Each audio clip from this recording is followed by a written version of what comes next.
Hello everyone, nubkeks here. Welcome back to Nub Raids. Today we're going to take a look at Gwyndolin in Hydra on the test server. I've done a couple of different runs to get kind of a quick overview of how this champion works, because I know you guys have been asking for it, and it's something I've really wanted to do. It's just been quite busy, right, with New Year's and New Year's Eve and all of that. There's been a lot of stuff on, but we finally got around to it just in time. This is out before the event ends, so you could, in theory, still get her with your sacred shards if you want to get her.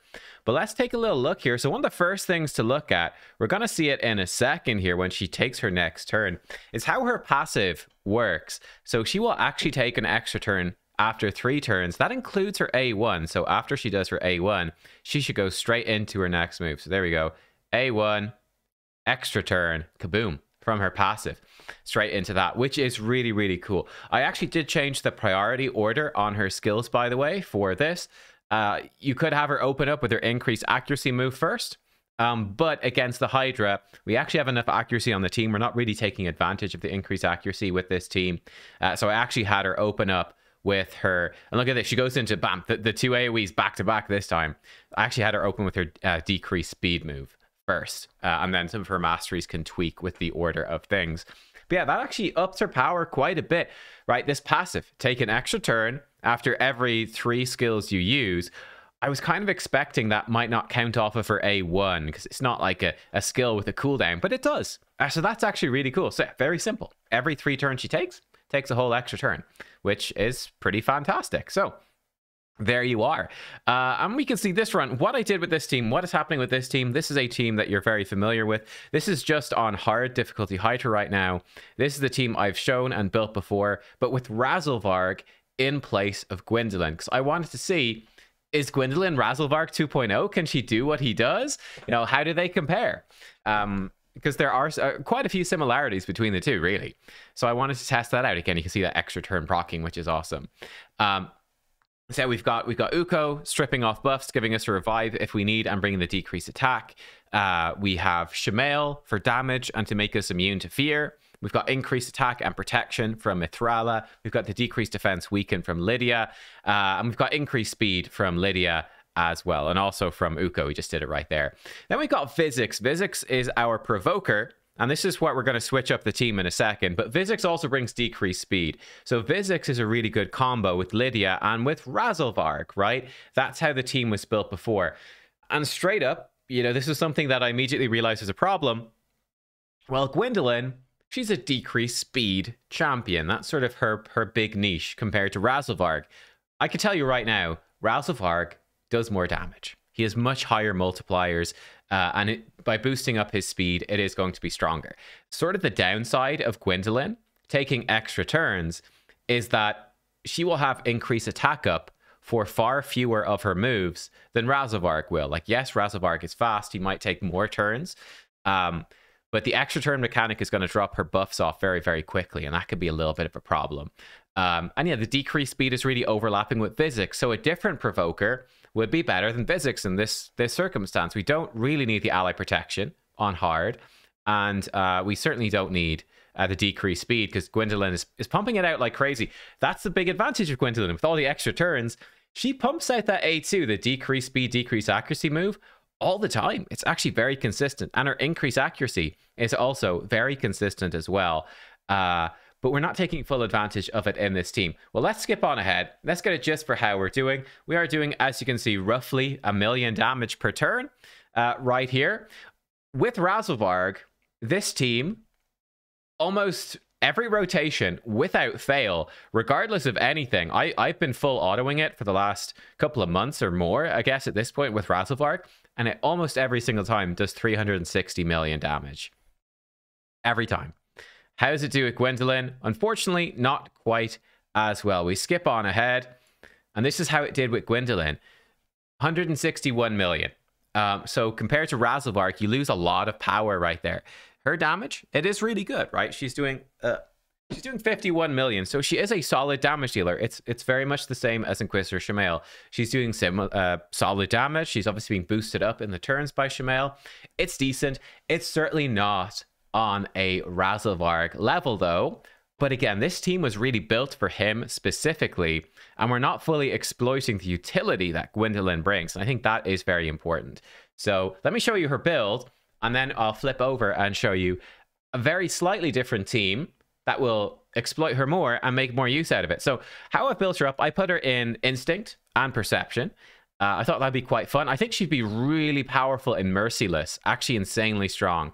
Let me see. I don't know if I have any Merciless on the test. No, I don't have any on the test server. But Merciless with the chances, more chances for extra turns, more chance to reduce cooldown, and even more ignore defense is going to be very strong with her. But we've built her. It's good gear. Like 5,000 attack is maybe a little bit low. She's got really high crit damage at 281, 300 accuracy as well, and 284 speed. So she's very, very fast. She does have War Master in the masteries. We're extending her buffs, extending her debuffs. Fairly straightforward stuff. She does get, and maybe this is where my gearing has been not perfect. She does get a lot of crit damage for her accuracy. So perhaps cranking her attack up more would be better. We've got her with very, very high crit damage, but we could probably maybe get more bang for our buck if we built more into attack. So that's something to experiment with. I certainly don't think, though, it would make up 200 million missing damage that you would have from using a Razzlevarg instead. You know, that's just not quite going to compare. To put it in context, if you haven't seen those other videos, you want a quick reference. My Razzlevarg is built like this, just speed and crit damage. He doesn't even have any ignore defense stuff. 6k attack. So again, similar stats, very similar stats, really. He just has a bit more attack, but he's missing the ignore defense. But yeah, he just does a lot more damage because his skills hit a lot harder with the speed scaling, especially. He just hits harder. Simple as that. So there you are. That's how we built her up. Yeah, I think Merciless could be really strong on her. I think anything that's giving you high speed, good attack, pretty straightforward. Covering all the moves. This is decent stealing the block debuffs. That is good. Really, it's all about sickle boomerangs. Decrease speed leech and decrease accuracy. That's incredibly strong. This move is fantastic for Hydra. And there are not that many good decrease speed champions for Hydra. It's just quite limited. And I think that's going to be her main use as a very high damage output decrease speed champion, which is pretty big. Then the triple hit extending debuffs. I didn't find this is very useful on hard difficulty. I think it's be much stronger on higher difficulties. And if you're going to manual it a bit as well, that'd be very strong. We were doing it full auto. Yeah, simple enough. Simple enough. Let me switch over to a better team comp for her. Let's see how she does there. All right, guys, here we go. So very, very small change to this team comp. This is what I was running after this. Basically, I sat down and I had to say, okay, Vizix was bringing us decreased speed and a provoke, but we don't really need the decreased speed. Who can we bring in instead that's going to bring us good value and fit in well with Gwyndolin in this team? This gets a little bit tricky, right? This gets tricky. I don't have that many amazing provokers on my team. I've got, and actually, oh, that's unfortunate. We didn't get the provoke there on turn 1. So there's a bad start to the run, but it's still, the run overall goes well. Again, much like my Razzlevarg team, I just click play and I leave it. I don't restart the run or anything, and I want to do the same thing. Just pure full auto. Let's see how it goes. No targeting, nothing. Pure full auto. I have Bivaled of the Thorn. I thought he's a great provoker, but he is a bit more manual focused. The target is A1, and he brings lots of healing and shielding. I don't need that on this team.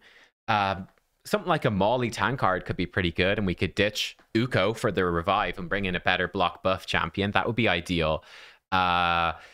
Something like a Solus would be amazing with the increased defense from Mithrala, but again, I don't have a Solus, so also no luck there.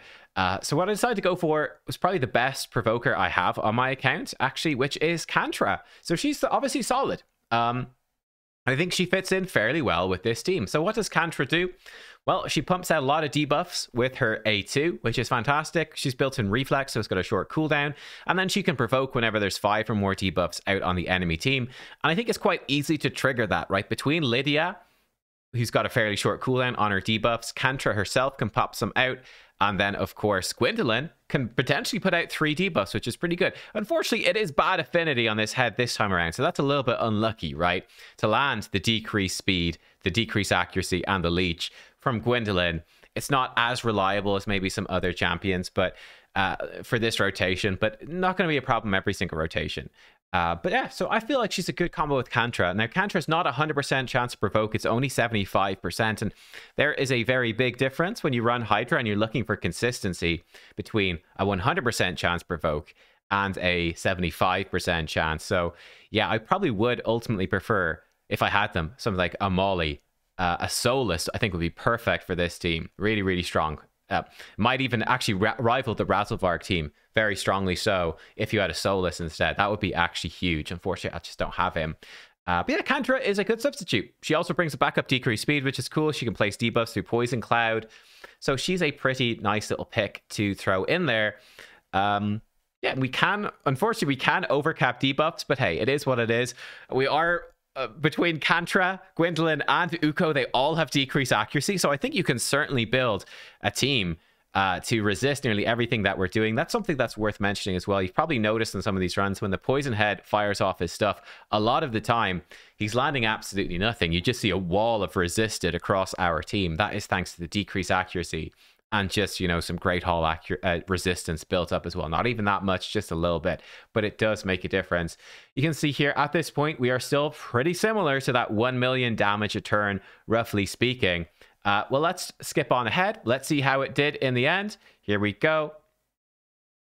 So you can see the damage is pretty good. And this time you can see it's a much more solid team. The other team died early. Like, it died at 160 turns. I did run it a few other times just to make sure, actually, as well, that it wasn't unlucky. Because sometimes you could have a super unlucky run that ends early.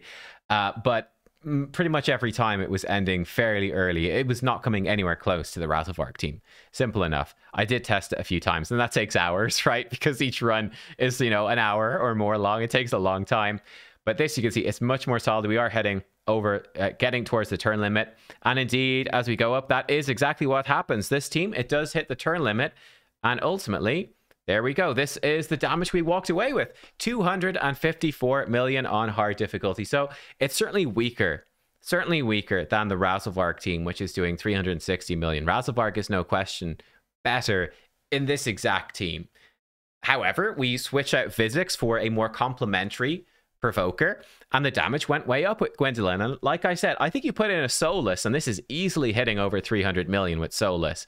I think you'd see a very, very big difference there. Once again, if I hide me for a second here, you can see Gwyndolin, her damage, 84 million. It's very similar to what an Inquisitor Shamael is going to do. So this is a Shamael, he's about 250 speed. He's got incredibly high attack stats as well. So a fairly solid damage Shamael. This is kind of what you would expect. Very similar damage output to him overall. So yeah, what do I think of Gwyndolin then? I think she's a good Hydra champion. For me, it becomes worth it. You know, as someone that quite enjoys Hydra and building teams, I think she's certainly worth considering as a champion to bring in. The increased accuracy is useful, though it can be awkward to build around, but you can build around doing it because of her extra turn mechanic. I think you can build her as a very fast champion to keep increased accuracy up on your whole team and drop the accuracy requirements. That's totally something you can do. Although, because they've never added higher Hydra difficulties and sort of teams are built already, it can be awkward to take full advantage of it, but it is something you can do, especially if you use her accuracy aura. You could really build super low accuracy on people and make use of it. Though with her, a bit of extra accuracy doesn't really hurt. It's a lot extra right here. I just think Sickle Boomerangs is fantastic, and with the passive, it's very, very strong. This is a great move. So when you're looking for decreased speed champions, like I said, there are not a ton for Hydra. It is quite limited. You might have some of the top tier ones, and in that case, like, sure, you know what, like Supreme Galek is a lot better than Gwyndolin the Silent, you know, straightforward. It's not a surprise, but Supreme Galek is absolutely absurdly good for Hydra. So yeah, you might be struggling for decreased speed champions that are good for Hydra. It is insanely strong. I think bringing decreased accuracy is one of the most underrated debuffs as well. I think if you like Hydra, she is well worth picking up. Honestly, I do think so, especially if you are lacking that in your team. So you can check for yourself and see, what are my decreased speed champions? What have I got? Like, so, you know, again, I have like a Nekmothar. Nekmothar is better, right? Nekmothar decreased speed leech. He doesn't have the accuracy, but he's better. I would say, you know, a very good comparison for Gwyndolin. I think she's like a better Lady Kimmy for Hydra, really, overall. Most of the time, like Lady Kimmy's bringing decreased accuracy, decreased speed on a 3-turn. You get that with Gwyndolin, but also you get decrease, you get leech as well, which is really good. Then again, her A1 is just better than Kimmy's. It hits harder, it extends debuffs. Kimmy does have increased accuracy as well. Now, Kimmy, you're getting increased speed on a 4-turn, and you're also getting some turn meter, and that's okay, but you probably want another increased speed champion, or you want a buff extender or something to make that the increased speed is not super consistent. You probably would want a bit more. So yeah, like, you know, I actually feel like for me, Gwyndolin is probably better than Kimmy for Hydra, right? Just the affinity might affect it. Some rotations you might use Kimmy instead. Some you might use Gwyndolin. I suppose if you had no increased speed, you'd use Kimmy instead of Gwyndolin. If you had an increased speed, I think Gwyndolin becomes much better. I think that's probably, now that I've tested it, she's sort of a mix between Kimmy and Razzlevarg. It's like not as much damage as Razzlevarg, but more utility in the line of Kimmy. She's sort of an in-between. I think she's great. I'm certainly happy that I've picked her up. Like I said, she might not necessarily go into every single Hydra team that I'm building. Like I'm not sure, but it's a good option to have. She's a solid champ, and she could be very solid for some of the Cursed City as well. Like, it's a strong kit to provide you with the accuracy, lots of AoEs, good damage. Yeah, I think she could be a useful champ to get. So there you go. That's sort of my thoughts on her. Hopefully this was helpful for you to get a vibe for what this champion can do. A sense for how she is. Again, like I said, her multipliers are fairly standard. There's nothing too crazy. Whereas Razzlevargs are pretty crazy when you factor in the speed. So kind of standard enough damage dealer, but with short cooldowns, the extra turn. Boom. Gwyndolin, thanks for watching, everyone. Hope you enjoyed. I'll see you all next time. Goodbye.